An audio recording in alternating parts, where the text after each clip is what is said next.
tersesat dan terjatuh saat melangkah.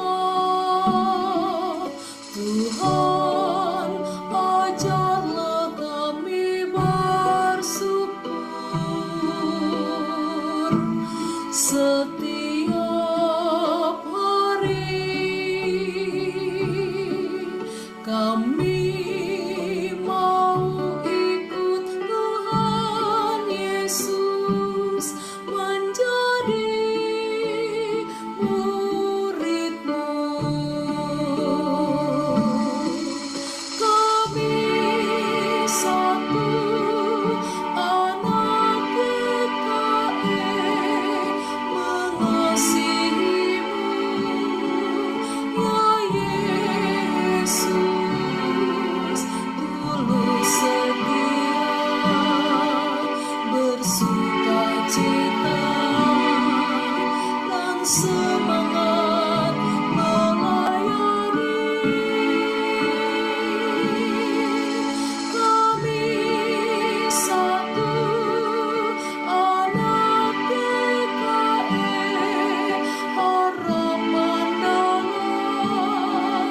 keluarga, berakar, bertumbuh, dan berbuah dalam naungan kasih Tuhan Yesus.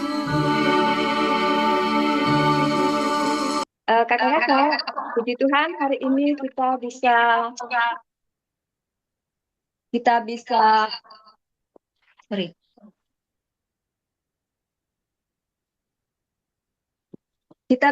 bertemu lagi di pertemuan bulanan KPA Sinode GKE pada bulan ini. Pada bulan ini kita masuk dalam pertemuan bulan sosialisasi bahan ajar bulan Februari.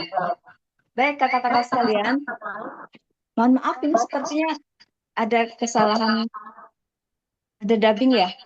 Kita bersyukur hari ini kita bisa bertemu lagi dalam sosialisasi bahan ajar bulan Februari 2026. Kami berharap kakak-kakak sudah memegang buku bahan ajar baru berakar bertumbuh berbuah tahun 2026 Juli 3, sehingga memudahkan kita untuk mengikuti sosialisasi bahan ajar tahun 2026. Baik kakak-kakak sekalian, sebelum kita mulai, saya akan bacakan sedikit susunan acara kita pada siang hari ini. Pertama kita akan mulai dengan doa dulu yang akan dipimpin oleh Kak Pendeta Maria Angela. Setelah itu kita akan mendengarkan informasi dari Ketua KPA Sinode, Ibu Suwani Wangsa. Kemudian kita akan masuk dalam sharing bahan ajar sosialisasi bulan Februari tahun 2026. Kemudian kita akan tutup kembali dengan doa dan foto bersama. Baik kakak-kakak sekalian, sebelum kita lanjut acara kita akan berdoa yang dipimpin oleh Kak Pendeta Maria Angela. Silakan Kak Pendeta. Baik, terima kasih Kak Epi. Bagaimana? Apakah suara saya dapat terdengar dengan baik, teman-teman semua? Ya, terdengar jelas Kak Pendeta. Ya, terima kasih Kak Epi. Mari kita bersama-sama berdoa. Kami bersyukur ya Tuhan atas kesempatan siang hari ini. Kami boleh dijumpakan kembali melalui pertemuan ini dalam rangka sosialisasi bahan ajar dari buku 3B jilid ketiga untuk bulan Februari dengan narasumber Pendeta Tahan. Mari Bapak Engkau berkati acara ini, kegiatan ini, sehingga juga dapat membantu kami semua dalam persiapan pelayanan sekolah minggu untuk bulan Februari. Kiranya Engkau juga menyertai setiap peralatan yang kami gunakan untuk memfasilitasi pertemuan ini. Dalam nama Yesus kami berdoa. Amin. Terima kasih Kak Pendeta Maria Angela. Baik, kita lanjut dengan informasi dari KPA Sunode GKE yang langsung disampaikan oleh Ibu Ketua kita, Ketua KPA Sunode GKE, Ibu Suwani Wangsa. Kami persilakan. Baik, terima kasih Kak Evi yang sudah memandu dan Pendeta Ella yang sudah memimpin dalam doa pembukaan. Dan kami persilakan nanti pada akhir sebelum doa penutup mungkin ada pesan yang akan disampaikan melalui Pendeta Ella sebagai wakil pengurus di KPA Sinode. Dipersilahkan ya Kak. Ya. Shalom Bapak, Ibu, Saudara-saudari, kakak-kakak semua dalam pelayanan anak se-GKE pada siang yang berbahagia ini.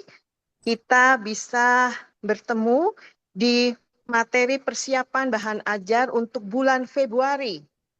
Ya, dengan tema khusus yang sudah tertera sesuai flyer yang kita lihat bersama, yaitu buah roh, sukacita. Dan terima kasih untuk hamba Tuhan, Bapak Pendeta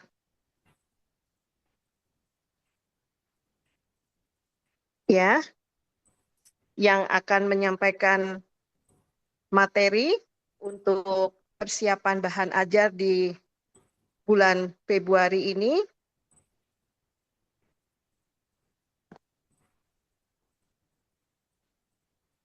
Dan nanti akan diarahkan oleh pengarah yaitu Bapak Pendeta Tingge.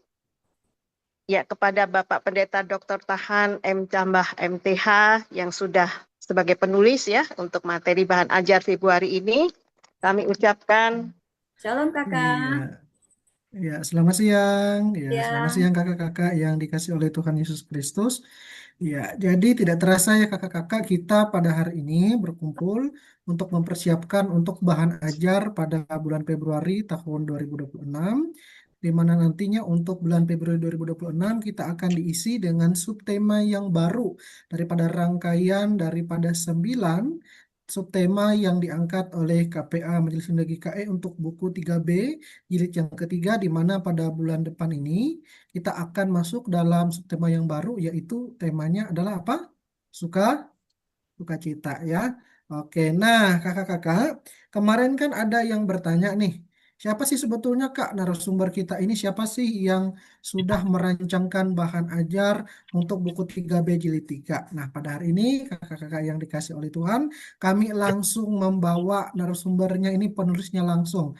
Ya, di sini silahkan saya persilahkan terlebih dahulu kepada Bapak Pendeta Tahan, mungkin bisa memperkenalkan diri terlebih dahulu sebelum memberikan materi bagi kita pada sore hari ini. Silakan Pak Pendeta Tahan. Baik, terima kasih. Walaupun sebenarnya di video sebelumnya sudah diperkenalkan, tapi saya perkenal lagi ya, supaya terkenal. Nama saya Pendeta Tahan, C. Saya dosen Majelis Sinode, Majelis STT GKE, Sekolah Tinggi Teologi Gereja Kalimantan Panglis. Bisa juga sih sekalian jadi dosen di Majelis Sinode ya.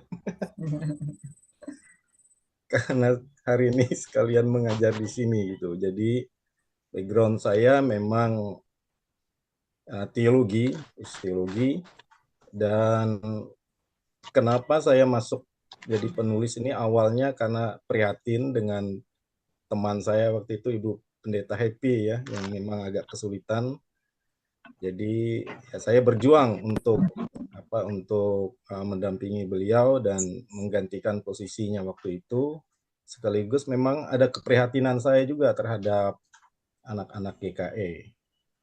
Dan pertanyaannya mungkin apakah pernah ngajar sekolah minggu? Pernah ya, waktu mahasiswa, lalu kemudian di vikariat di waktu masa pikar, sampai pendeta muda. Nah, kalau sekarang tidak aktif di sekolah minggu, tapi aktif di penelitian tentang sekolah minggu. Ya, sedikit banyak terkoneksi juga dengan sekolah minggu. Sekarang berdomisili di Banjarmasin, kakak-kakak sekalian. Mungkin itu dulu, Pak Tinggai. Oh iya, sorry enggak. Ya, demikian kakak-kakak tadi perkenalan dari Bapak Pendeta Tahan, dan sekali lagi beliau ini salah satu penulis dan juga merupakan salah satu pengajar ataupun dosen tetap di STT GKE Banjarmasin yang sudah mempersiapkan bahan untuk kita, khususnya untuk bulan Januari dengan bulan Februari untuk buku 3B jilid yang ketiga ini. Dan kita juga berharap kakak-kakak nantinya setelah Bapak Pendeta ini menyampaikan pemaparan tentang materi dan juga mungkin akan mencontohkan beberapa teknik untuk mengajar bahan ajar yang sudah beliau sajikan, kakak-kakak bisa lebih termotivasi, bisa lebih dapat lagi mengajar dengan lebih maksimal lagi dalam hal penyampaian bagi anak-anak sekolah minggu masing-masing. Ya, untuk selanjutnya saya silakan Bapak Pendeta Tahan untuk dapat memberikan materinya bagi kita pada saat ini. Terima kasih. Oh, langsung saya ya. Ya. Baiklah, kalau begitu.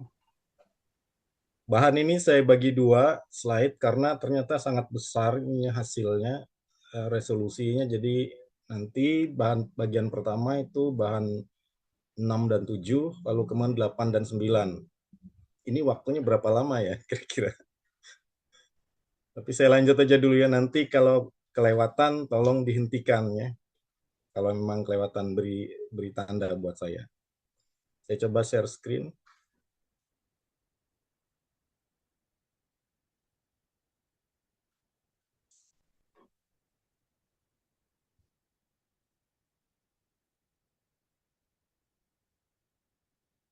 Apakah bahannya sudah terlihat dengan jelas? Ya, sudah, Pak Pen. Oke, terima kasih.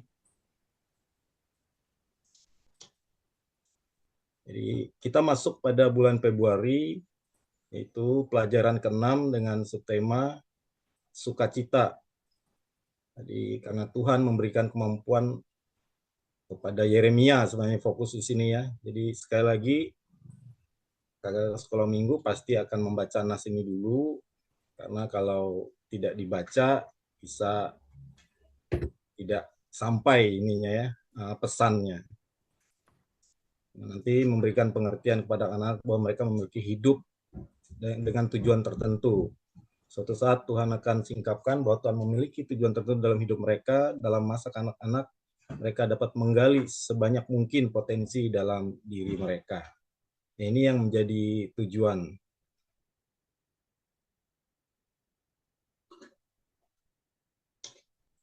Nah, bahan ini juga selain yang ada di buku, saya perdalam lagi, karena kan saya tahu bahwa kakak-kakak sekolah minggu mungkin ada sebagian yang tidak sempat untuk mendalami.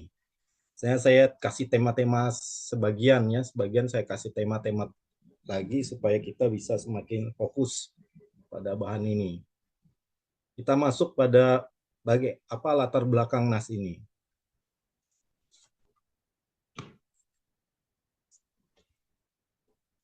Nah, setiap orang itu pasti punya panggilan tertentu ya, panggilan hidup.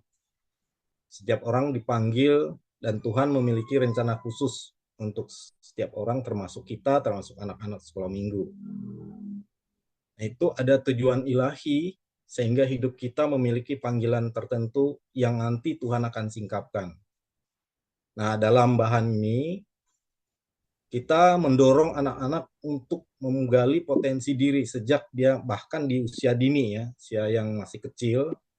Makanya ketika dibagi kelas tuh ada kelas kecil, nah itulah dia kita dorong juga mereka untuk terus memotivasi diri untuk menggali berbagai macam potensi yang ada di dalam dirinya.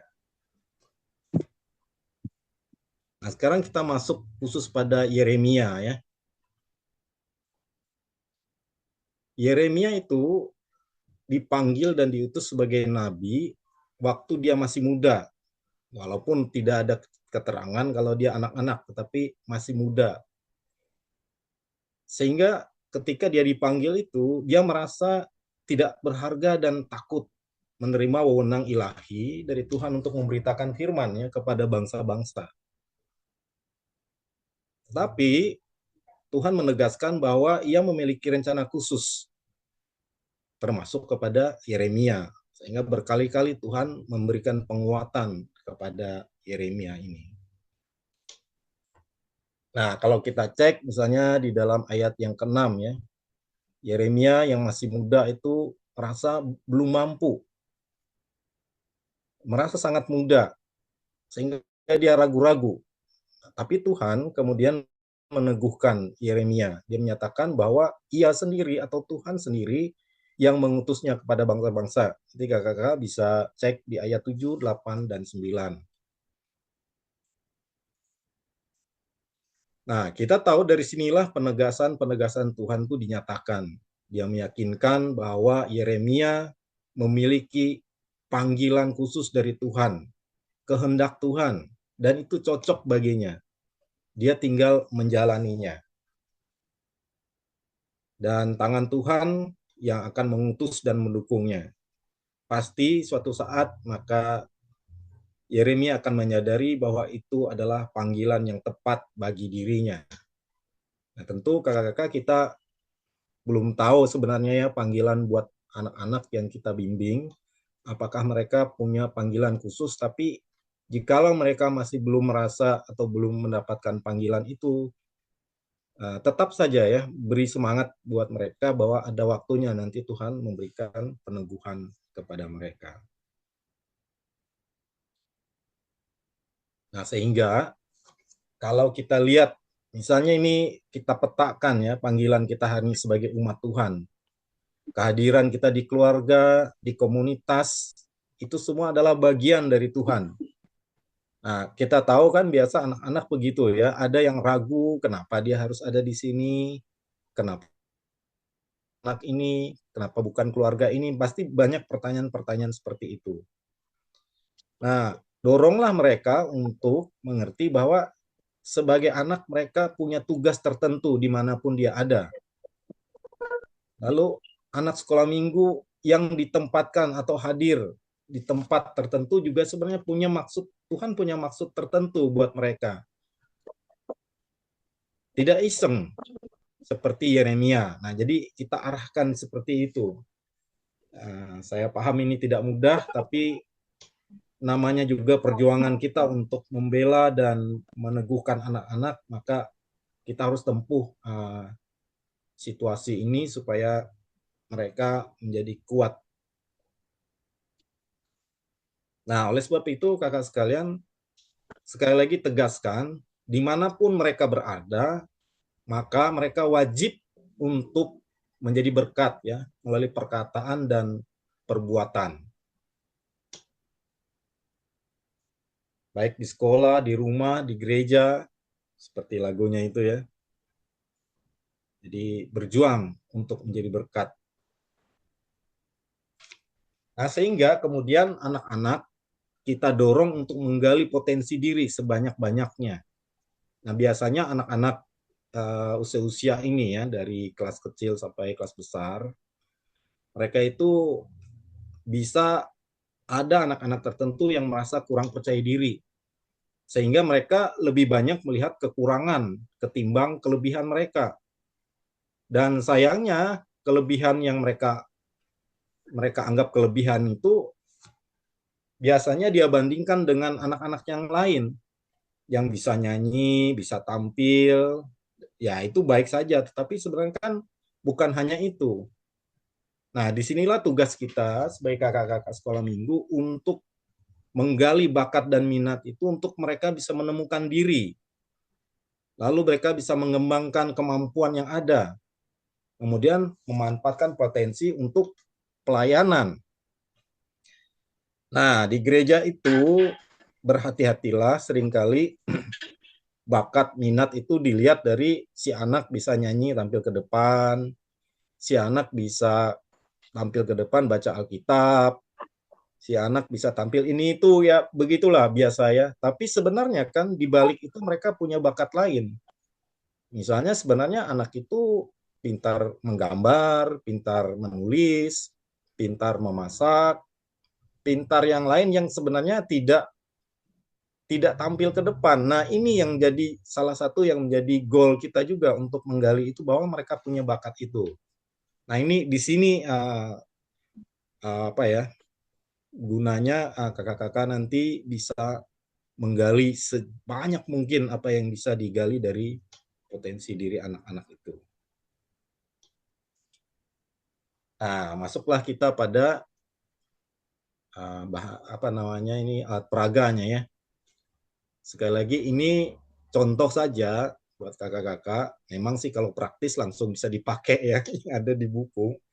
Tapi maksud kami sebagai penulis untuk memberikan contoh begini, tapi kakak-kakak sekolah minggu juga sebaiknya juga memberikan ini ya, pengembangan ya dari bahan-bahan ini sehingga bahan ini tidak hanya gambar tapi juga bisa yang lain.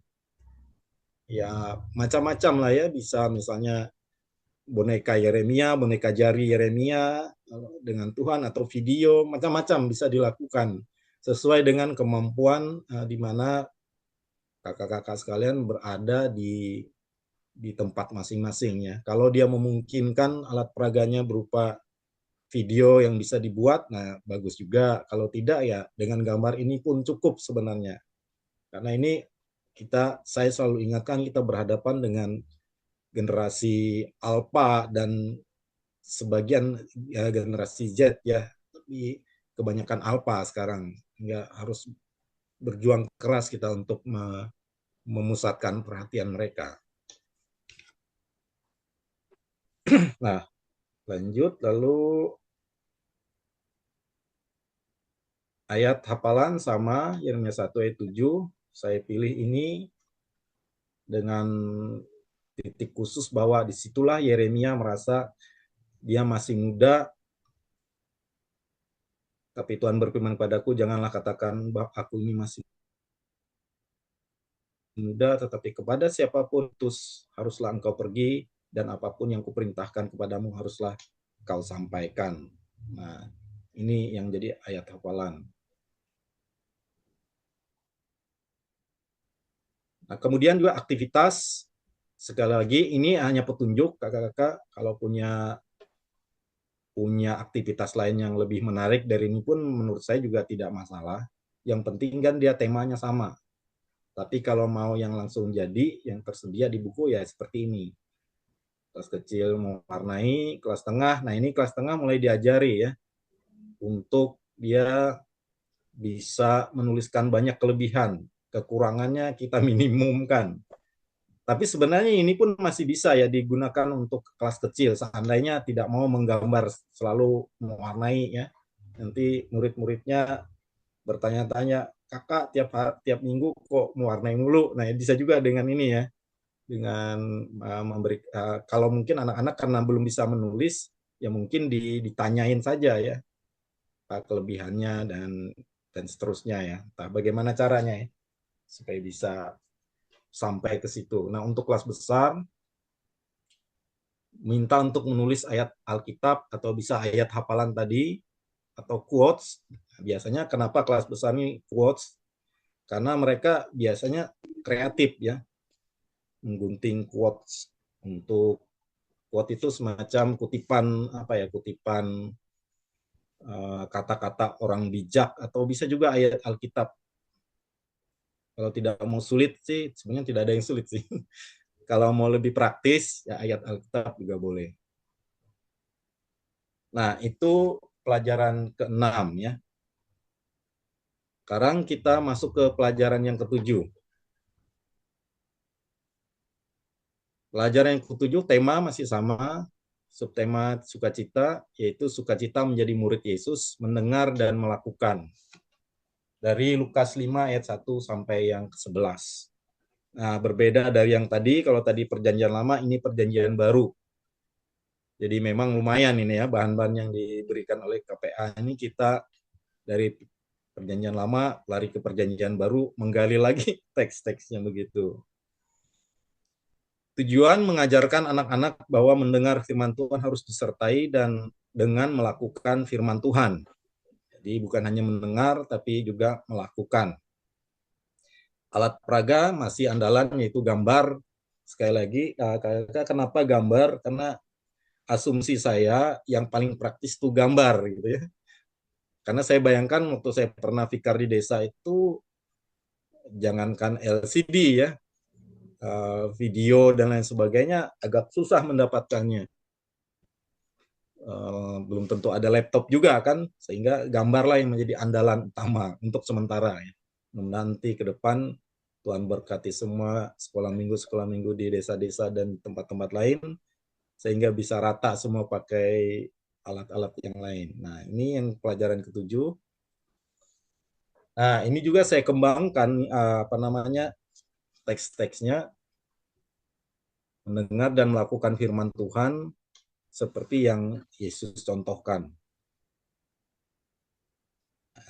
Kita mulai dari situasi di mana muncul panggilan kepada murid-murid Yesus di Danau Genesaret ya. Misalnya di dalam Lukas 5 ayat 1 sampai 11 itu kita perhatikan bahwa ada tentang nelayan Simon Petrus, Yakobus dan Yohanes yang dipanggil oleh Yesus. Sama seperti Yeremia tadi, awalnya mereka juga ragu ya.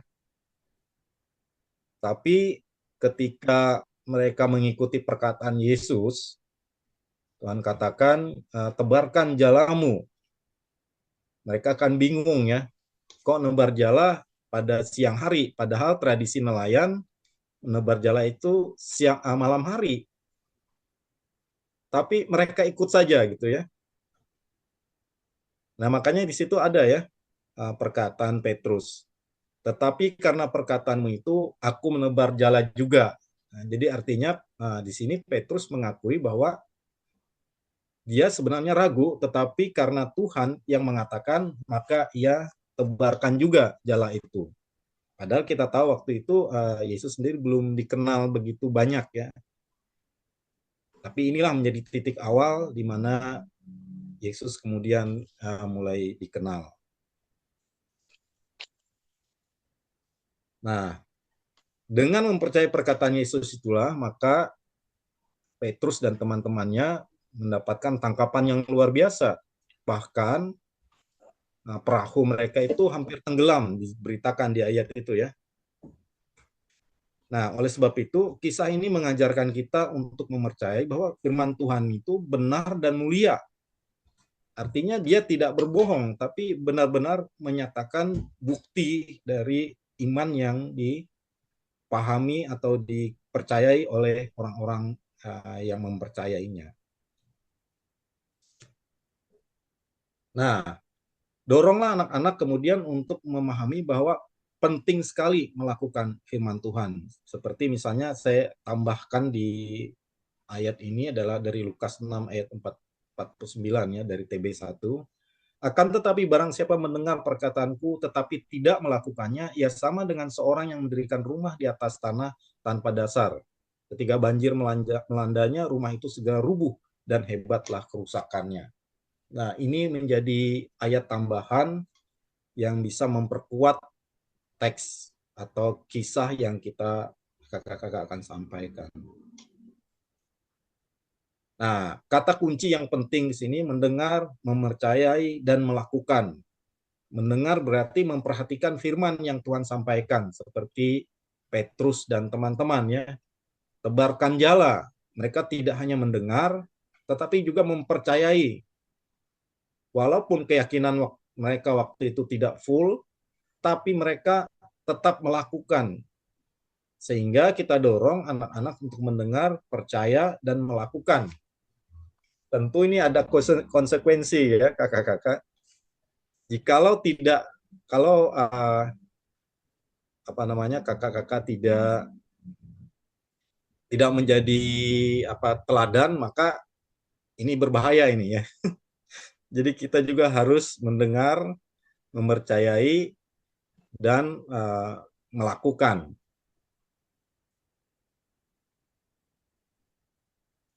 Nah, maka kita akan masuk pada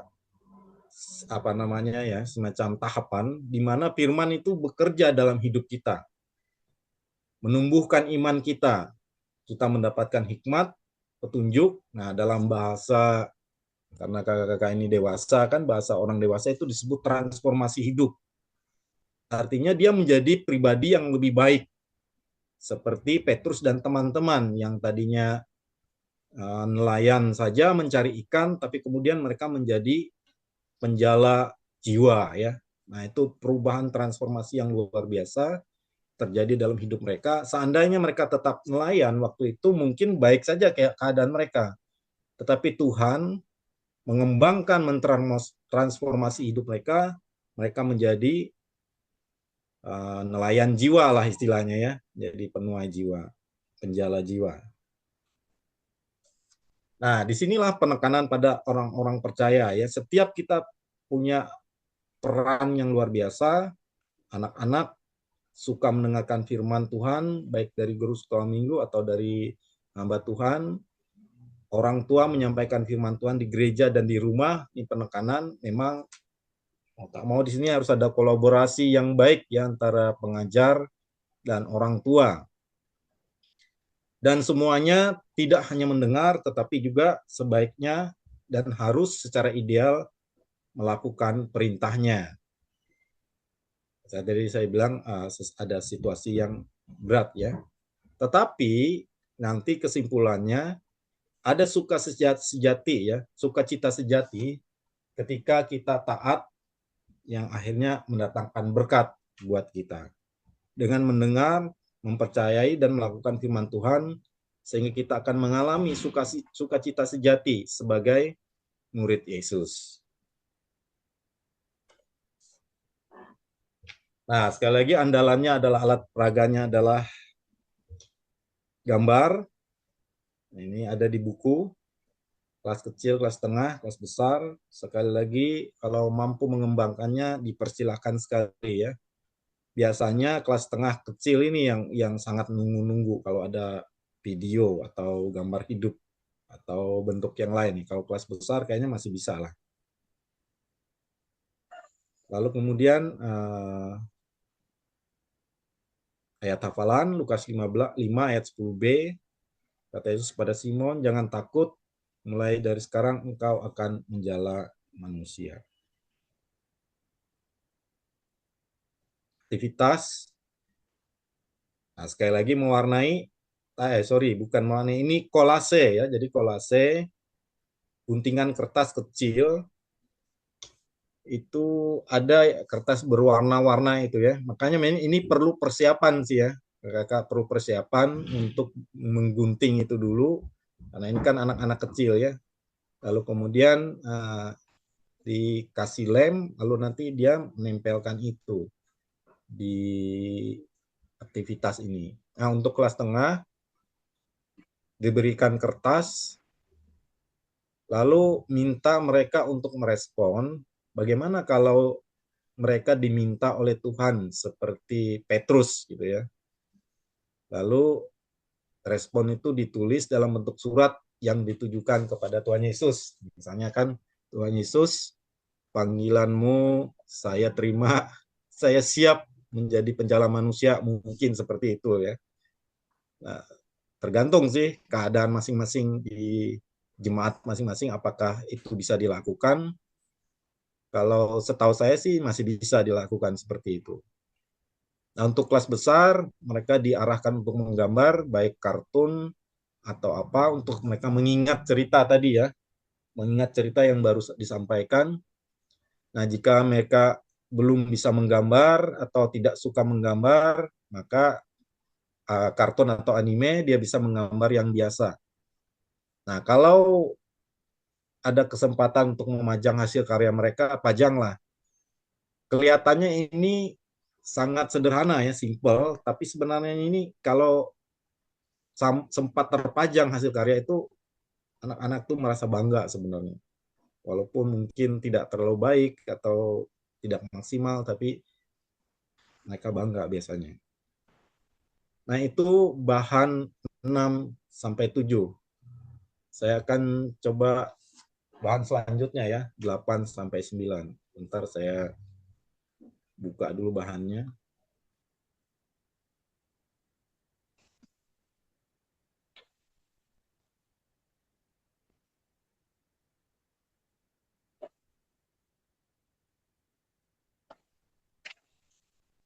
Saya tutup dulu yang lama ya. Karena ini Udah matiin dia nanti. berat sekali.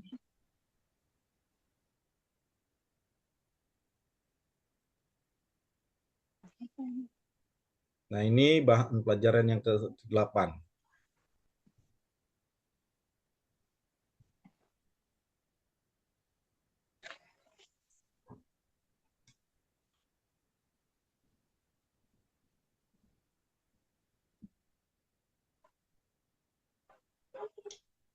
Apakah sudah bisa terlihat dengan jelas yang berikutnya ini?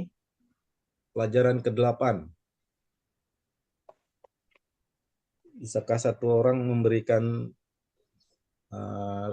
responnya? Sudah terlihatkah pelajaran ke-8 di sini? Bisa, Pak Pen? Oke ya. Nah, pelajaran ke-8 jadi di Februari ini hanya ada 4 minggu, beda dengan Januari kemarin sampai 5 ya. Jadi di sini hanya 4, jadi pelajaran 6, 7, 8, 9. Subtema sukacita, bersukacita meskipun dalam kesulitan, nyanyian sukacita meruntuhkan tembok Yeriko, Yosua 6 ayat 1 sampai 20. Nah, di pelajaran ini kita akan mengajarkan anak-anak bahwa pujian kepada Tuhan itu mengandung kekuatan yang luar biasa. Jadi sejak kecil mari kita ajarkan bahwa pujian itu mengandung hal yang luar biasa. Sebenarnya ada ayat paralel yang sama dengan ini ya, yaitu pujiannya Daud ketika Salomo dirasuki oleh kuasa jahat ya. Kuasa jahat gitu ya. Nah, dua-dua pujian itu mengajarkan bahwa pujian kepada Tuhan itu mengandung kekuatan yang luar biasa. Nah, kali ini tentang bagaimana tembok Yeriko itu bahkan runtuh ketika pujian disampaikan dengan sungguh-sungguh ya.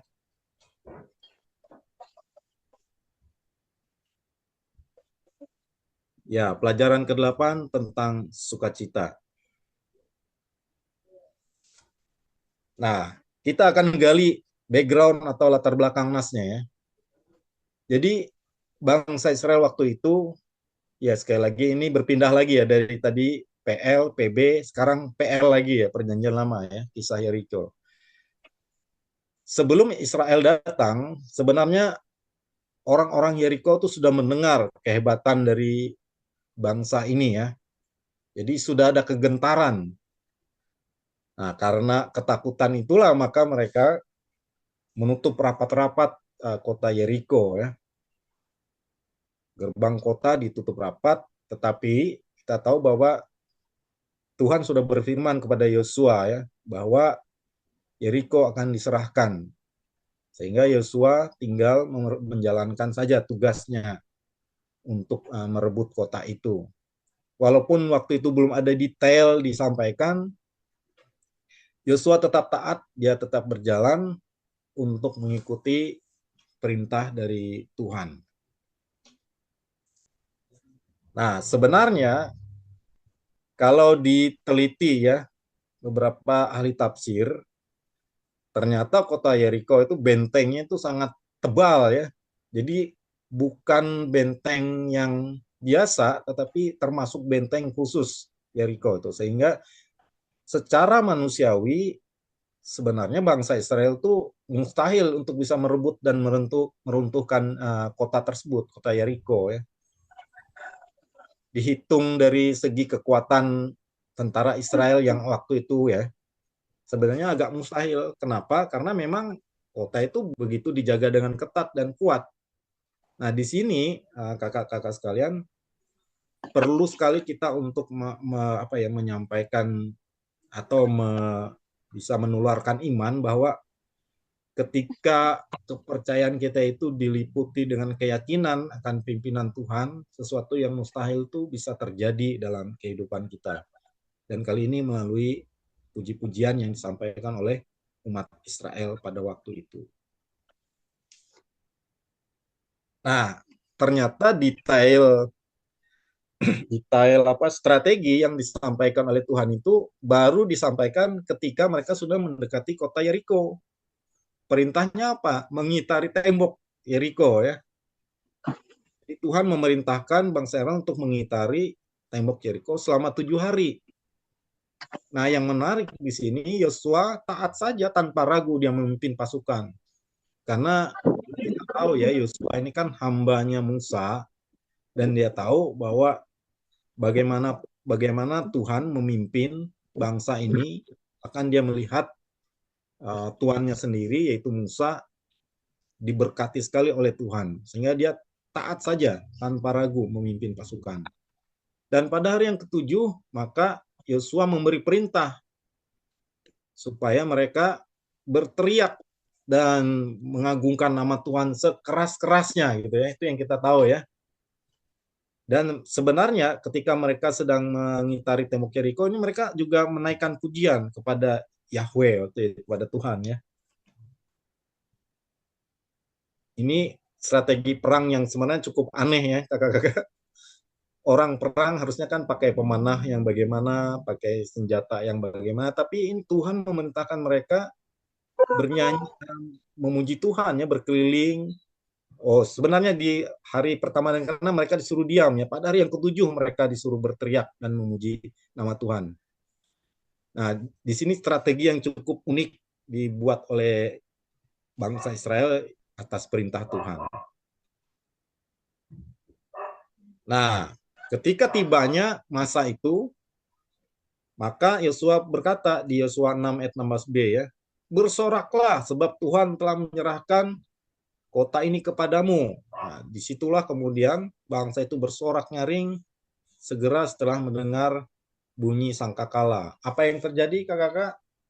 Tembok itu runtuh ya, sehingga bangsa Israel bisa masuk dengan bebas ke kota itu.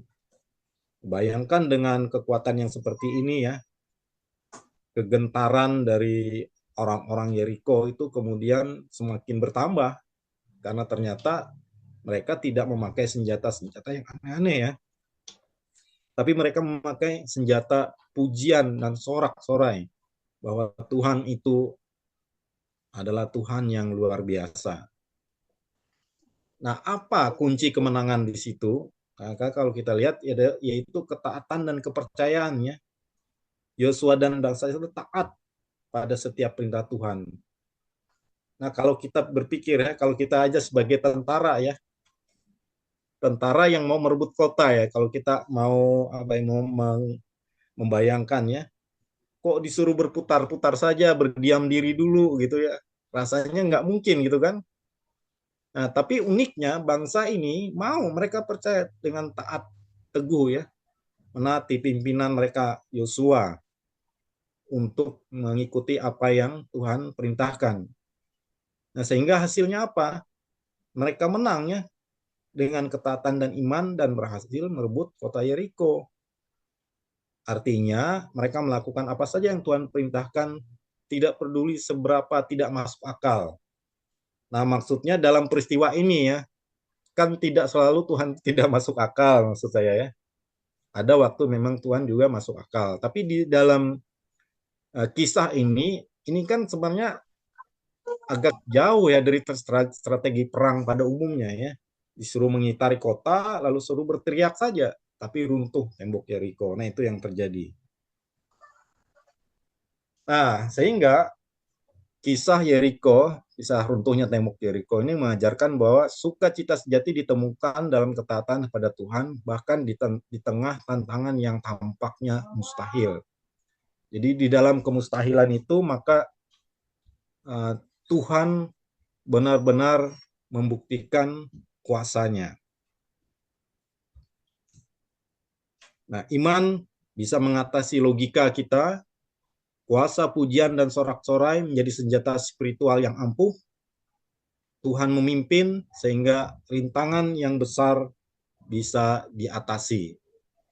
Nah, itulah sebabnya kakak-kakak betapa kita berjuang untuk mengajarkan anak-anak untuk bernyanyi dengan benar, bersyukur dengan benar, karena ternyata dengan nyanyian pujian itu maka bahkan tembok tebal kota Yeriko pun hancur. Tembok penderitaan, tembok kesedihan, tembok kesendirian, tembok kesepian dari anak-anak itu ketika naik, pujian dinaikkan maka kuasa Tuhan akan bekerja dengan dahsyatnya. Sehingga jangan remehkan sama sekali nyanyian pujian kita. Nah, alat peraganya ini dengan begitu bagusnya disiapkan oleh tim 3B, kelas kecil, tengah, dan besar bisa pakai alat peraga ini yang paling praktis. Sekali lagi, kalau bisa menyiapkan misalnya video dan lain sebagainya, maka dipersilahkan untuk mengembangkan bahan yang ada ini. Nah, lalu ayat hafalan dari Yosua 6 ayat 2b, ketahuilah aku serahkan ke tanganmu Yeriko ini beserta rajanya dan pahlawan-pahlawannya yang gagah perkasa. Jadi ayat ini sebagai ingatan buat anak-anak dan kita semua bahwa Tuhan yang menyerahkan. Lalu kemudian aktivitas, nah kali ini agak kreatif dan sedikit banyak perlu persiapan. Untuk mengingat tembok Jericho yang tebal itu, maka kita misalnya untuk kelas kecil mereka hanya mewarnai di sini dan atau menempelkan bendera ya. Ini contoh hasil akhirnya, bisa pakai kertas manila atau kertas apapun. Saran saya tidak harus baru, bekas pun bisa ya, yang penting masih bisa dipakai. Kalau memang tidak ada yang bekas ya boleh buat terus beli juga. Nah, untuk kelas tengah juga sama, bisa pakai kardus ya, lalu kemudian dibuat menjadi tembok. Anak-anak menempelkan saja ya kertas-kertas berwarna, menunjukkan itulah kekuatan tembok Yeriko. Dan untuk kelas besar bisa juga pakai kardus, membuat semacam menara ya, lalu jendela dan pintu bisa seperti ini. Nah, kalau tidak dipersiapkan dari rumah memang agak panjang ya. Jadi perlu dibuat pola-pola dulu ya kakak-kakak ya. Nanti buat pola-polanya dulu. Nanti pas sampai di kelas sudah tinggal menyusun atau menempelkan. Jadi perlu persiapan juga sebelumnya. Nah, itu pelajaran yang ke-8. Sekarang pelajaran yang terakhir ya di bulan Februari, yaitu pelajaran ke-9. Masih perjanjian lama dengan subtema sukacita, sukacita karena mengampuni. Kejadian 45 ayat 3 sampai 15. Tujuannya mengajarkan anak-anak bahwa pengampunan itu mendatangkan pemulihan dan sukacita. Alat peraga tetap gambar, tapi tetap juga bisa dikembangkan. Jadi kisah ini adalah tentang kisah Yusuf kali ini. Nah, kisah Yusuf dan saudara-saudaranya ya, dalam Kejadian 45 ayat 3 sampai 15 kita tahu bahwa bagaimana kemudian Yusuf mengubah keadaan dari dia yang tadinya terpuruk, dibuang, dijual, di penjara, tapi kemudian dia mengampuni saudara-saudaranya ya.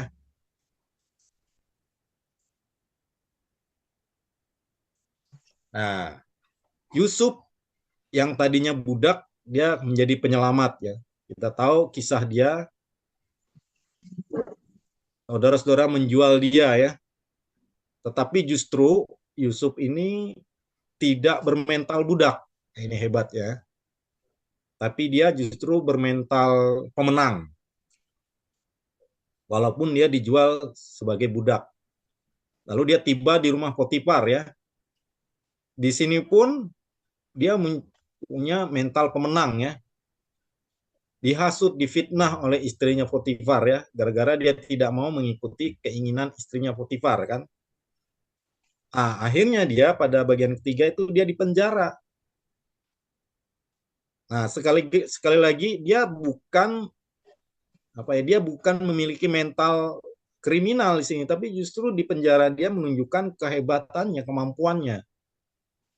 Nah, sehingga tiba masanya waktu itu dia sebelum dia menafsirkan mimpi Firaun, dia menafsirkan mimpi dua temannya ya.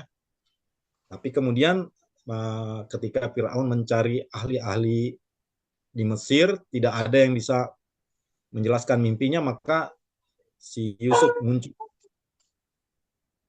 Nah, ternyata kalau kita lihat dari kisah Yusuf ini, dia tidak berhenti pada diri yang terpuruk begitu, tapi dia justru menjadi seorang yang mampu mengatasi situasi hidupnya, dan akhirnya dia memenangkan penderitaan yang dia alami dengan justru dia menyelamatkan saudara-saudaranya waktu itu juga kehabisan bahan makanan ya.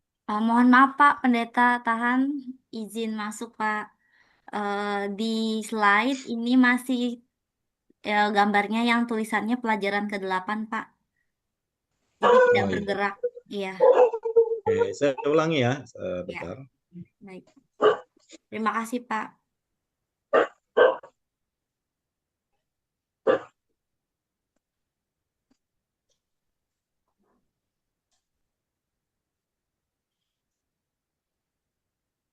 Nah, sekarang udah bisa nggak Yusuf dan budak 1-5 ini, yang poin 1-5? Sudah Apakah terlihat Pak?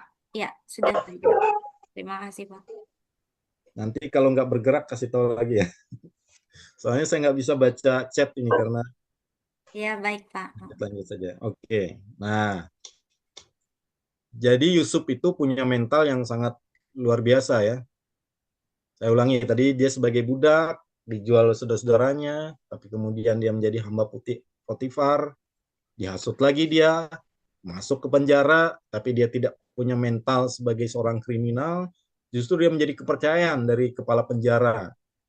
Lalu suatu saat dia dipercaya untuk menafsirkan mimpi Fir'aun, akhirnya dia menjadi penasihat utama Fir'aun untuk menyelamatkan Mesir pada waktu itu, sekaligus dia menyelamatkan saudara-saudaranya yang kemudian minta membeli bahan makanan di Mesir. Bilangin dong, Pak. Nah, Benar ya? apakah terlihat pengampunan Yusuf yang tulus di sini?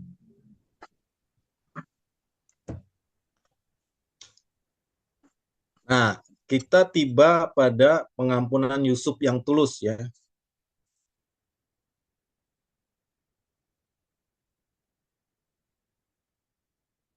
Nah, apakah slide-nya bergerak? Iya, bergerak Pak. Oke. Ya, pengampunan Yusuf yang tulus ya. Jadi kalau kita pikir-pikir ya kakak-kakak, ini perlu sangat sekali disampaikan ke murid-murid sekolah minggu ya, anak-anak sekolah minggu. Sebenarnya kan Yusuf itu punya hak untuk menghukum saudara-saudaranya ya. Tapi kita lihat bahwa justru Yusuf memilih mengampuni. Dia dibentuk dari penderitaan dan kesetiaan, tapi dia tidak menyimpan dendam, melainkan dia justru mengampuni. Nah, di sini kita tahu sebenarnya bahwa pemahamannya terhadap Tuhan itu justru mengalahkan ego dia, bahwa Tuhan itu besar dan dia harus mengampuni saudara-saudaranya untuk bisa mengalahkan ego besarnya ya.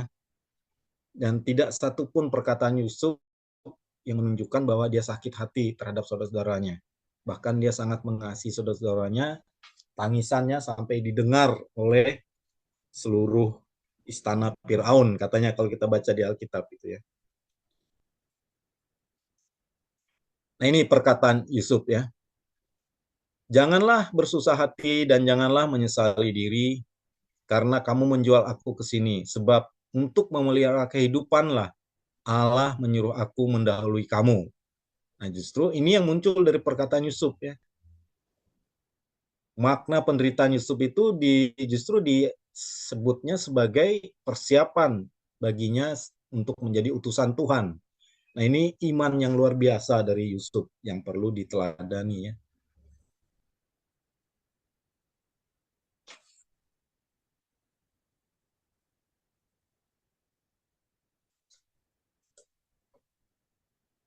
Nah, kita akhirnya menyadari bahwa kesetiaan Yusuf itu terjadi dalam setiap peran kehidupannya ya. Sebagai hamba yang setia, dia begitu setia dengan tugasnya. Ketika menjadi tahanan, dia menjadi kepercayaan. ketika menjadi penasihat Firaun, dia memegang amanah itu dengan baik ya. Dari budak, penguasa, karakternya tetap sama, yaitu dia tetap pegang teguh bahwa Tuhanlah yang menjadi pemimpinnya, yang dia tetap akui dalam kehidupan dirinya. Nah, pelajarannya apa? Menerima keadaan dan beriman bahwa situasi sulit pun dapat dikendalikan oleh Tuhan untuk maksud yang baik. Ada ayatnya ya kalau dalam kitab Roma bahwa Tuhan mendatangkan kebaikan. Lalu inisiatif mengampuni, ini yang paling sulit ya kakak-kakak.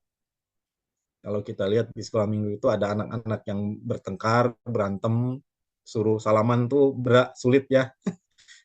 Tapi harus diperjuangkan supaya mereka bisa berinisiatif mengampuni. Dengan begitu maka Tuhan bekerja melalui kita. Tugas kita dalam menjalani hidup dan percaya bahwa Tuhan bekerja melalui perbuatan kita.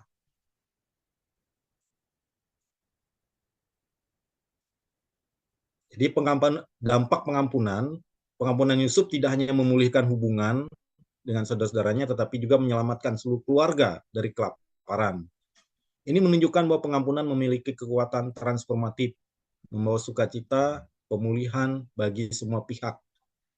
Sukacita sejati ditemukan dalam melepaskan kepahitan dan menerima rencana Tuhan. Jadi Yusuf tidak berhenti pada sakit hatinya, tidak berhenti pada penderitaannya, tapi dia memilih untuk mengampuni. Dan akhirnya itulah yang membawa sukacita sejati pengampunan itu ya. Jadi pengingat kuat buat kita semua bahwa Yusuf menemukan sukacita yang sejati yang tidak bisa tergantikan baik oleh penderitaan maupun hal-hal yang tidak baik dialaminya dalam hidupnya. Alat peraga sama masih gambar. Lalu ayat hafalan yang tadi ya perkataan Yusuf ya. Sebab untuk memelihara kehidupanlah Allah menyuruh aku mendahului kamu. Nah, untuk aktivitas kelas kecil, ini perlu persiapan juga kakak-kakak, stiker. Kalau nggak stiker sih, kalau saya biasanya pakai printer ya. Saya download gambar-gambar keluarga Yusuf, lalu kemudian di print dengan kertas stiker. Kalau nggak ada gimana ya? Bisa juga sih dengan digambar biasa ya, gambar biasa, lalu kemudian dikasih isolatif gitu ya. Nah, untuk kelas tengah, menyusun kubus. Rasanya di bahan ajar itu ada ininya ya, semacam polanya begitu, tinggal digunting lalu kemudian dia menjadi kubus. Bagaimana Yusuf dan saudaranya itu sebenarnya satu kesatuan ya. Kisah Yusuf ini tidak bisa dipisahkan sebagai satu kesatuan tentang apapun yang sudah terjadi dalam kehidupan Yusuf. Untuk kelas besar, aktivitasnya karena mereka sudah bisa diajak berbicara biasanya, maka minta salah satu anak membaca Kejadian 45 ayat 3 sampai 15, lalu diskusi. Anak-anak itu dibagi kelompok-kelompok kecil dengan pertanyaan-pertanyaan sederhana ini ya, A sampai C saja, 3. Mengapa Yusuf menangis saat bertemu saudara-saudaranya? Nah, ini sebenarnya cara untuk memancing mereka untuk melihat kembali Alkitab. Lalu bagaimana perasaan saudara-saudara Yusuf ketika mengetahui bahwa orang yang mereka temui adalah Yusuf? Ini juga cara untuk mengajak anak-anak membaca kembali ayat-ayat Alkitab yang sudah dibacakan. Apa yang kita bisa pelajari dari sikap Yusuf terhadap saudara-saudaranya? Nah, ini juga menunjukkan bagaimana sikap dari saudara-saudaranya Yusuf. Dan terakhir nanti guru sekolah minggu menyimpulkan bahwa pengampunan itu mendatangkan pemulihan dan sukacita. Tentu nanti guru-guru sekolah minggu bisa sedikit menyindir gitu ya. Bagaimana pengampunan itu sulit ya. Kalau sudah bertengkar dengan saudara misalnya tidak mudah itu ya. Nah, untuk contoh cerita ini Pak Tinggai, sebenarnya saya siapkan video, tapi ternyata itu videonya mengalami error, jadi tidak bisa saya tampilkan sekarang. Mungkin kalau ada waktu nanti saya kirim menyusul ya Pak Tinggi ya. Mudah-mudahan ini. Nah ini lagu-lagu barunya Iya, dan siap aja selesai. Pak Pendeta. Ya, siap Ya saja. mudah-mudahan bisa ya, karena ternyata saya cek di Canva-nya itu error. Nah begitulah kakak yang terkasih dalam Tuhan Yesus Kristus. Kalau nanti butuh slide-nya saya akan kasih ke Pak Tinggai supaya kakak-kakak juga bisa membaca ulang kembali ya bagaimana latar belakang nas itu yang paling penting karena itu bagian yang tersulit supaya kita tidak salah tafsir terhadap ayat-ayat Alkitab yang ada itu berdasarkan tema. Demikian saya kembalikan ke siapa ini, silakan. Terima kasih. Iya. Baik, terima kasih Pak Pendeta Tahan untuk materi yang sudah diberikan bagi kita. Ya, sangat menarik ya kakak-kakak yang tadi disampaikan oleh Bapak Pendeta Tahan. Ternyata memang betul ya kalau untuk mempersiapkan bahan ajar apa segala macam itu tidak bisa sembarangan ya. Kita bersyukur Bapak Pendeta Tahan sudah boleh menjelaskan latar belakangnya dengan sangat baik. Dan semoga kakak-kakak juga bisa mengikutinya dan juga bisa mempersiapkan bahan ajar untuk bulan Februari juga jauh lebih baik lagi ke depannya. Dan lagi nantinya juga Pak Bertahan tadi juga menyampaikan untuk bagian video yang belum bisa disampaikan karena ada error di bagian Canva apa ya tadi Pak Pendeta ya. Nanti mungkin akan bisa di-sharingkan kepada saya nantinya dan saya juga akan sharekan kepada admin KPM Majelis Energi KE dan nantinya pada waktunya setelah selesai ini semua nanti untuk bahan PPT-nya, PowerPoint-nya, itu juga kami akan bagikan. Jadi biar kakak-kakak bisa melihat kembali materi-materi yang sudah disampaikan oleh Bapak Pendeta Tahan. Serta harapan kami juga kakak-kakak bisa mempersiapkan lebih baik lagi bahan ajar karena memang betul tanggung jawab kita kepada anak-anak ini tidak gampang loh kakak-kakak ya. Karena kakak-kakak ini salah seorang yang sangat luar biasa saya pikir untuk mengajar anak-anak sekolah minggu. Karena anak-anak ini adalah salah satu yang sangat menarik adalah bagaimana mereka begitu mudah untuk mengingat pelajaran ataupun materi yang disampaikan. Oleh sebab itu kalau kita sampai salah ajar ya ataupun keliru misalnya mengajarkan, nah untuk memperbaiki ini itu sangat susah kakak-kakak ya. Apalagi itu akan terus tertanam di dalam hatinya. Sampai ada pepatah mengatakannya kalau misalnya belajar di masa kecil itu sama seperti kita sedang memahat di atas batu.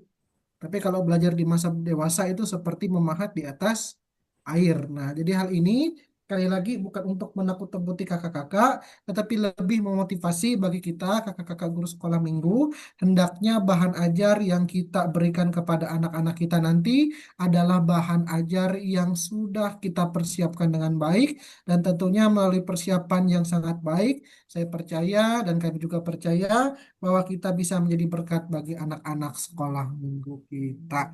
Iya, terima kasih sekian dari saya. Selanjutnya saya serahkan kembali kepada Kak Epi. Silahkan Kak Epi. Baik, terima kasih Kak Pendeta Tinggai dan Pendeta Tahan atas penyampaian materinya pada siang hari ini. Boleh saya tambahkan sedikit ya kakak-kakak ya. Poin yang saya dapatkan tadi adalah pertama alat peraga bisa dikembangkan ya, jangan terpaku hanya gambar saja. Silakan kakak-kakak kembangkan disesuaikan dengan kondisi masing-masing. Kalau di kota lebih modern bisa dipakai lagi yang lebih modern. Ya, kalau yang di desa yang agak susah, manfaatkan bahan alat peraga yang ada, tetapi tidak menyimpang jauh dari tema yang ada ya. Itu pertama yang saya tangkap. Yang kedua, untuk minggu ke-6 kalau tidak salah ya, ke-6 disampaikan bahwa talenta anak-anak itu digali, talenta tidak hanya di depan ya di depan panggung ya atau maju ke depan, tetapi talenta anak-anak itu digali walaupun dia tidak bisa tampil di depan misalnya memasak, menggambar ya itu bukan yang tampil di depan tapi di belakang. Itu juga perlu digali ya sehingga tidak ada sesuai adil ya, tidak ada berat sebelah atau gimana anak tidak diperhatikan. Oke, itu saja yang tambahan dari saya kakak-kakak. Terima kasih sekali lagi Pendeta Tahan menambah ilmu kita bahwa kita tidak hanya bercerita saja tapi tidak tahu latar belakangnya apa. Hari ini kita belajar sebelum kita bercerita, kita harus tahu dulu latar belakang ceritanya apa, sehingga memperdalam kita untuk menyampaikan cerita buat anak-anak. Oke, sekali lagi terima kasih. Baik, selanjutnya kita akan kembali mendengarkan informasi dari KPA Sunode karena tadi terhambat ada gangguan. Ya, silakan Ibu Suwani. Ya, silakan Ibu Suwani, Ketua KPA Sunode, untuk menyampaikan informasi apa saja yang ingin kita dengar. Silakan Ibu. Ya, terima kasih Kak Evi. Mohon maaf kakak, tiba-tiba tadi listrik mati ya di tempat saya. Tiba-tiba saja terhambat komunikasi kita, tapi terima kasih sudah dihandle teman-teman dan puji syukur pada kesempatan sore hari ini langsung narasumber Bapak Pendeta Dr. Tahan M. Camba MTH telah memperlengkapi kita sebagai guru-guru sekolah minggu dan pegiat pelayanan anak GKE untuk persiapan materi bahan ajar pada bulan Februari. Nah, kenapa ini diadakan kurang lebih 10 hari sebelum hari H atau 2 minggu atau seminggu sebelumnya supaya persiapan itu lebih matang. Tadi berkali-kali Bapak Pendeta sudah menyampaikan bagaimana persiapan itu sangat penting dan satu clue buat kita semua tetap sukacita ya walaupun dalam kesulitan. Baik. Nah, kita akan melanjutkan informasi bahwa di pelayanan anak di tahun 2026 ini kami sangat menghimbau setiap SPA jemaat memiliki satu lembar ini ya, ada buku ya, boleh dibuat masing-masing dengan kreativitasnya masing-masing. Contoh ini adalah buku pelayanan anak GKE di setiap sekolah minggu yang ada. Nah, sebagai catatan ya, namanya catatan pelayanan anak GKE. Ini sebagai buku kendali ya, bagaimana informasi kegiatan yang dilaksanakan dari minggu ke minggu. Nah, ini hanya sebagai pancingan saja, nanti dapat dikembangkan sesuai kebutuhan di setiap SPA jemaat. Jadi lagunya apa, ceritanya apa, siapa yang bertugas. Nah, ini nanti kelas kecil, tengah, besar bagaimana. Sehingga ada laporan dan ada evaluasi. Nah, kalau ada ibadah, di situ ada kolektif tertulis. Sehingga ini menjadi satu catatan penting untuk evaluasi di SPA jemaat, baik di tingkat jemaat setempat juga di KPA resort yang ada. Kami sangat menghimbau setiap SPA jemaat ada peningkatan pelayanan. Tadi kalau dalam SPA jemaatnya, nah diharapkan untuk kakak-kakak pelayanan, kalau anak-anak diharapkan juga bisa ya disediakan buku tulis atau buku kreativitas anak, sehingga kreativitasnya apa itu semua bisa masuk dalam buku. Buatlah hal yang sederhana yang bisa, sehingga buku aktivitas atau ayat hafalan dan sebagainya itu setiap minggu mereka bisa catat atau mereka bisa tempel kegiatan kreativitas yang mereka kerjakan dan itu menjadi satu evaluasi untuk satu semester atau dalam 1 tahun. Itulah himbauan kami. Yang berikutnya, Kak Titin, bahwa buku pelajaran mengajar anak sekolah minggu untuk 3B jilid 3 ini diharapkan sudah sampai ya di tangan kakak-kakak semuanya, karena tugas untuk menjual dan membeli itu di kantor Sinode GKE dengan harga 350.000 bagi yang masih ingin memiliki bisa langsung di kantor Sinode GKE dengan harga yang sudah tertera dan nanti pembayarannya juga lewat transfer dan sangat dihimbau bagi kakak-kakak pelayanan anak yang sudah menerima buku menyampaikan informasi ya. Kalau masih ada yang belum melunasi dapat berproses di bulan Januari atau Februari ini. Terima kasih untuk perhatiannya. Nah, pada kesempatan sore ini kami menyerahkan kepada Kak Titin karena ada 2 hal penting tentang KPA Sinode untuk IG dan juga statistik. Kami persilakan Kak Titin. Ya, baik, terima kasih banyak Ibu Ketua KPA Sinode, Ibu Suwani Wangsa, yang telah mempersilahkan saya untuk menyampaikan ada 2 informasi yang akan saya sampaikan. Saya putar dulu di ini slide. Apakah sudah terlihat kakak-kakak?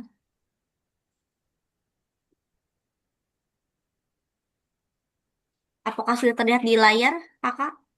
Sangat jelas.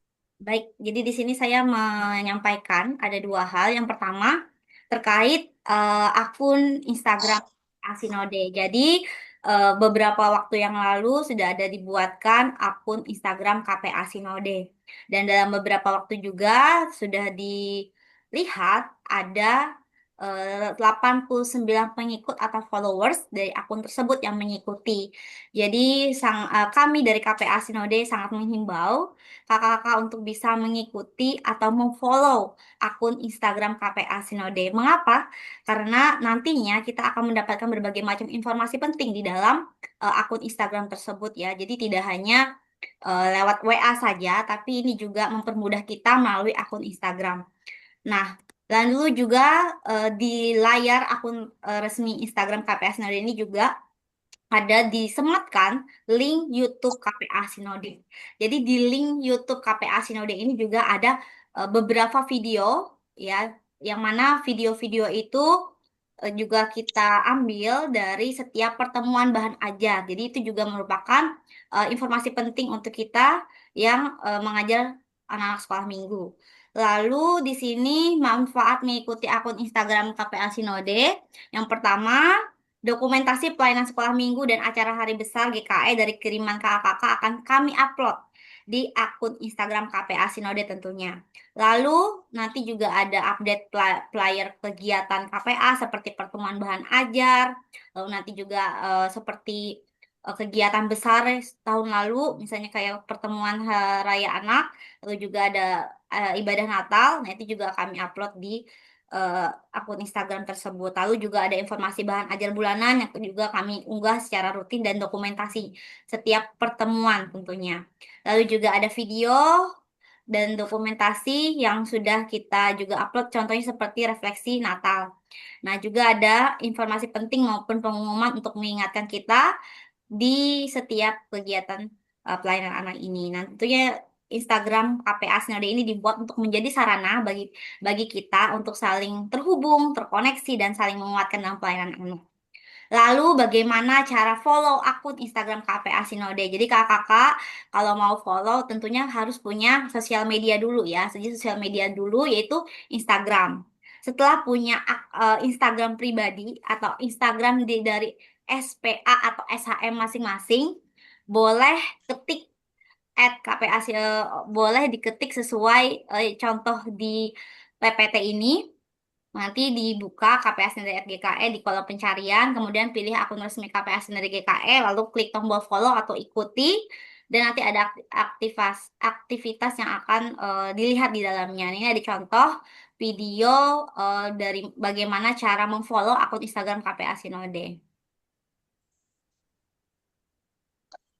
Nah, yang pertama kita harus klik dulu pencarian KPA Sinode GKE, lalu klik ikuti atau follow ya. Nanti kakak-kakak bisa scroll ke bawah untuk mengamati apa-apa aja postingan-postingan yang kami posting di like ataupun boleh memberikan komentar pada kolom komentar. Sehingga nanti kami secara berkala akan update terus postingan, dokumentasi maupun video yang bisa kami upload di setiap kegiatan pelayanan anak. Oke, lanjut. Nah, hal kedua yang akan saya sampaikan yaitu tentang hal statistik dari KPA GKE. Nah, jadi di sini ada data pelayanan statistik tahun 2025 di mana ada 132 resort dan calon resort. Nah, lalu dari yang sudah mengumpulkan, yang sudah diterima oleh sekretariat, yaitu sebanyak 60 resort maupun CARES, yaitu sebanyak 48%. Dan yang belum itu masih juga lumayan banyak, yaitu 68 KPA resort dan CARES atau sekitar 52%. Jadi sangat dihimbau kakak-kakak untuk bisa memperbaharui, mengumpulkan data-data sekolah minggu dari setiap KPA resort maupun calon resort yang tentunya itu juga sudah berkoordinasi dengan seluruh SPA jemaatnya masing-masing. Dan ini ada contoh bagaimana format untuk pelayanan statistik anak di tahun 2026. Nanti data tersebut setelah dikumpulkan oleh KPA Resort maupun Charles boleh dikirimkan ke sekretariat ke saya ya, ke Kak Titin dengan WA yang tersedia. Baik, itu dia informasi yang bisa saya sampaikan. Mohon maaf apabila ada kekurangan, saya kembalikan kembali. Terima kasih. Ya, terima kasih Kak Titin yang sangat aktif ya mendukung pelayanan anak GKE. Dan kiranya statistik ini bisa berjalan, statistik bisa diisi oleh KPA Resort itu karena adanya format yang disampaikan dari semua SPA jemaat di wilayah pelayanan KPA Resort atau caresnya. Ya, untuk ini perlu kerjasama karena juga banyak kakak-kakak KPA yang baru ya, periode baru, kiranya kita terus menjalin komunikasi. Dan sampai berjumpa kembali di pertemuan bahan ajar untuk bulan Maret itu di Sabtu keempat 28 Februari 2026. Demikian dari kami. Tuhan memberkati kita semuanya. Amin. Ya, baik. Terima kasih Ibu Suwani yang sudah menyampaikan informasi tentang KPA Sinode. Baik, kakak-kakak kalau ada pertanyaan atau hal yang kurang jelas silahkan ditanya di grup wilayah masing-masing ya. Karena KPA Sinode sudah lama membuka WA group di wilayah masing-masing. Silahkan pertanyaan diajukan kalau ada hal yang ingin ditanyakan atau yang kurang jelas baik tentang kegiatan KPA Sinode maupun tentang sosialisasi bahan ajar ini. Baik, kakak-kakak, tiba akhirnya acara kita sudah selesai, kita bersyukur boleh berjalan dengan lancar. Dari awal sampai akhir kita banyak mendapatkan berkat hari ini buat pribadi kita sendiri, ya berkatnya, dan juga akan kita tularkan, kita salurkan berkat ini ke anak-anak. Baik, kita akan tutup acara kita, kegiatan kita dengan doa yang akan dipimpin oleh Kak Pendeta Tinggai. Silakan Kak Pendeta Tinggai. Ya, baik kakak-kakak guru sekolah minggu yang dikasih oleh Tuhan, mari kita berdoa. Bapa di dalam surga, kami bersyukur Tuhan karena Engkau telah menyertai pertemuan kami pada saat ini mengenai persiapan untuk bahan ajar sekolah minggu bulan Februari dengan subtema sukacita. Biarlah Bapa di dalam surga, kami yang boleh mendapatkan materi pada hari ini dapat sungguh-sungguh mempelajari apa yang sudah disampaikan, dan ketika kami mulai lupa ya Tuhan, biarlah kami membuka kembali bahan materi yang pada hari ini secara khusus disampaikan oleh Bapak Pendeta Tahan M. Cambah. Diberkati ya Tuhan setiap guru-guru sekolah minggu yang boleh hadir pada saat ini. Kami percaya materi yang disampaikan tidak akan sia-sia, melainkan ya Tuhan boleh menjadi berkat bagi guru-guru sekolah minggu, memperkaya bahan bagi mereka ya Tuhan, dan dengan demikian kami percaya untuk pelayanan mereka pada anak-anak sekolah minggu boleh lebih maksimal. Demikian juga ya Tuhan untuk narasumber kami, Bapak Pendeta Tahan M. Cambah, kiranya tetap berkenan memberkati beliau ya Tuhan dalam tugas aktivitasnya sebagai seorang pengajar, pendidik di STGKE, dan juga ya Tuhan di dalam bebannya ya Tuhan dalam penelitian untuk pelayanan anak sekolah minggu. Dan juga ya Tuhan, sebentar kami juga akan menunjukkan aktivitas kami, mungkin ada yang persiapan pelayanan ataupun kegiatan yang lain. Berkenanlah kiranya ya Tuhan Engkau menyertai dalam aktivitas kami masing-masing. Terima kasih Tuhan, inilah seruan doa kami dalam nama Tuhan Yesus kami berdoa. Amin. Baik, terima kasih ke Pendeta Tinggai. Kita akan akhiri dengan foto bersama ya sebagai dokumentasi kita. Silahkan Kakak Titin untuk memfoto kita pada